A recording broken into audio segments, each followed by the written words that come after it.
안녕하세요. 특별 프로젝트 살맛 나는 나 살맛 나는 세상. 오늘의 주제는 기도하기입니다. 기도란 무엇일까요? 내가 마음속으로 무엇이 잘 되기를 바라는 것은 모두 기도라 할 수 있습니다. 종교단체에 다니는 사람들은 그 단체의 기도 형식에 따라 기도를 하겠지만 일반적으로 기도란 어떤 형식이 있는 것은 아닙니다. 다만 기도할 때는 주의가 조용한 것이 좋고 또 나의 마음이 고요할 필요가 있다는 것이 조건이라면 조건입니다. 내가 마음속으로 이번에 보는 시험에 꼭 합격하면 좋겠다 라고 고요한 마음으로 진심으로 바란다면 그것이 나를 위한 기도입니다. 기도는 나를 위한 기도가 최우선이 되어야겠죠? 왜요? 내가 가장 소중하니까요. 내가 건강하기를, 내가 능력 있는 사람이 되기를, 내가 평화롭기를, 내가 사람들에게 친절하기를, 내가 안전운전하기를, 내가 수입이 점점 늘어나기를 등등 무엇이나 원하는 것이 있으면 기도의 대상이 됩니다. 나를 위해서는 아무도 기도해 주지 않는다고 생각하고 나를 위해 기도해 줄 사람은 오로지 나뿐이라고 생각하는 것이 좋습니다. 만약 나마저도 나를 위해 기도하지 않는다면 나를 위해 기도하는 사람은 이 세상에 정말로 없게 되는 것이죠. 하늘은 스스로 돕는 자를 돕는다라는 말을 기억하세요. 내가 나를 돕는 방법으로 기도만큼 중요한 것도 없습니다.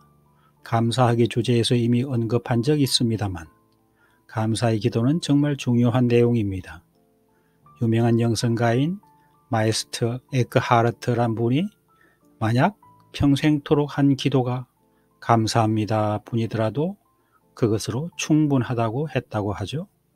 보통 사람인 나는 내가 혜택을 누리고 있는 많은 것들에 대하여 감사합니다 기도도 물론 하지만 내가 원하는 것을 위하여 기도를 해야 합니다. 기도는 나에게 하는 기도가 있고 또 다른 사람을 위하여 하는 기도도 있습니다.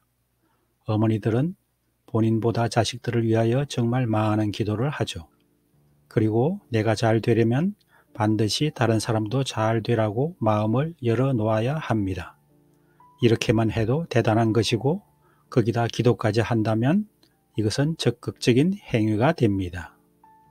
현대의 대부분의 사람들은 무의식적으로 그리고 기계적으로 살아가므로 서로가 서로에게 무관심하기 쉽습니다. 바쁘다는 것은 핑계일 뿐이고 세상 분위기가 사람들을 그렇게 만들고 있습니다. 기도란 나뿐만 아니라 다른 사람이 잘 되기를 바라는 적극적인 행위입니다. 가족들 잘 되기를 기도합니다. 친구들 잘 되기를 기도합니다. 직장 동료들 잘 되기를 기도합니다. 한 사람 한 사람 이름을 생각하면서 기도합니다.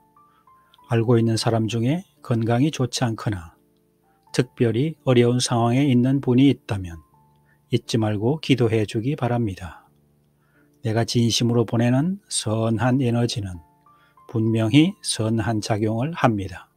많은 사람들이 모여 기도할 때는 우리나라를 위한 기도, 세계를 위한 기도 등도 하지만 내가 기도할 때는 그런 거창한 기도보다는 특정한 사람을 생각하며 구체적으로 하는 기도가 효과적입니다. 원수를 위하여 기도하라 라는 기가 막힌 말이 있습니다. 이건 참으로 말 꺼내기도 어려운 일인 줄 압니다. 원수 정도는 아니더라도 내가 미워하는 사람은 하나 이상 있을 겁니다. 그런 사람은 생각만 해도 기분이 나빠지잖아요. 그런데 중요한 것은 내가 그 사람을 생각할 때 그 사람은 기분이 아무렇지도 않은데 나만 기분이 나빠진다는 것입니다. 이건 무슨 요상한 현상일까요?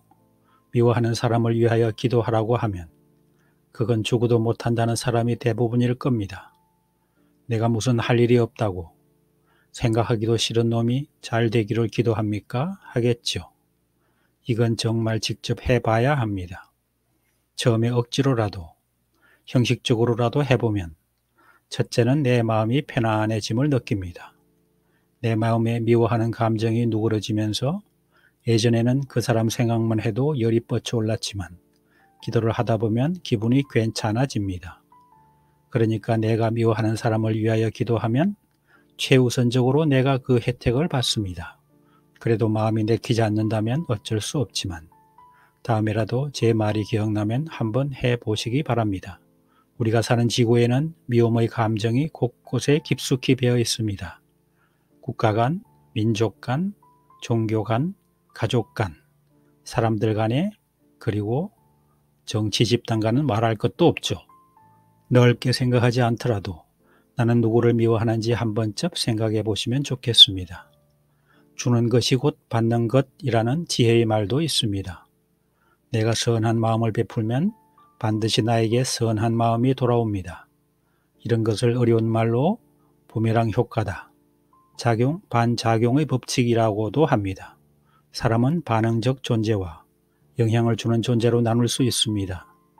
나는 소극적으로 반응하는 존재이기보다는 적극적으로 나와 다른 사람에게 좋은 영향을 주는 존재가 더 훌륭합니다. 내가 베풀 돈이 부족하더라도, 내가 힘든 일이 있더라도, 내가 일상생활에 매우 바쁘더라도 마음만 있으면 기도는 할 수 있습니다. 다른 사람들로부터 도움을 받거나 혜택을 받으려고만 하지 말고 작은 것이라도 도움을 주는 사람이 되는 것이 어떨까요? 기도는 형식적으로, 의무적으로 하는 것보다 고요한 시간에 스스로 하는 것이 효과적입니다. 그리고 하늘이나 땅이나 무슨 신에게 간구하지 않아도 됩니다. 기도는 나의 내면과 소통하는 것이니까요. 그런 의미에서 잠들기 전에 하는 기도가 가장 효과적이라고 합니다. TV를 보다가, 휴대폰을 보다가 그냥 잠들지 마시고 잠들기 전에 꼭 기도하는 습관을 가집시다. 가장 먼저 나를 위해서 기도하시고 또 가족, 친구 등 자주 만나는 사람들을 위해 기도함으로써 좋은 영향을 주는 적극적 존재로 살아갑시다. 기도를 하면 내 마음이 편안해집니다. 평상시에 기도하는 습관을 길러봅시다. 나에 대한 기도는 내가 나를 도우는 행동이고, 남에 대한 기도는 불교용으로 말하자면 돈 없이 베풀 수 있는 최고의 보시에 해당합니다. 특별 프로젝트 살맛 나는 나, 살맛 나는 세상. 오늘은 기도하기에 대하여 안내해 드렸습니다. 감사합니다.